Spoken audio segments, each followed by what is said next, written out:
প্রধানমন্ত্রী, আপনারা সবাই জানেন যে তিনি অতি অল্প সময়ের মধ্যে বাংলাদেশের মানুষের হৃদয় জয় করে চলেছেন। দীর্ঘকাল ফ্যাসিস্ট সরকারের অত্যাচারে নিপীড়িত হয়ে বিদেশে নির্বাসিত অবস্থায় ছিলেন। তারপরে দেশে এসে আপনাদের সহযোগিতায় বাংলাদেশের মানুষের ভালোবাসা নিয়ে তিনি একটা সত্যিকার অর্থেই একটা অবাধ নিরপেক্ষ নির্বাচনের মধ্য দিয়ে সরকার গঠন করার পরে তিনি কাজ করে চলেছেন এবং তার কাজের প্রধান জায়গাটাই হচ্ছে সাধারণ মানুষের উন্নয়ন।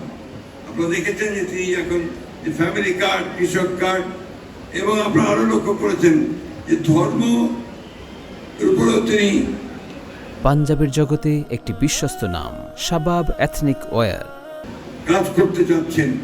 যে সমস্ত ধর্মীয় প্রতিষ্ঠানগুলো আছে, যেমন মুসলমানদের জন্য মসজিদ, তার ইমাম, মুয়াজ্জিম, মন্দিরের পুরোহিত এবং আপনার বৌদ্ধ মন্দিরের যারা দায়িত্বে থাকেন তারা, এবং একই সঙ্গে চার্চের যারা দায়িত্বে থাকেন তাদেরকে তিনি একটা ভাতার ব্যবস্থা করেছেন, যেটা কখনোই কেউ চিন্তা করতে পারেনি।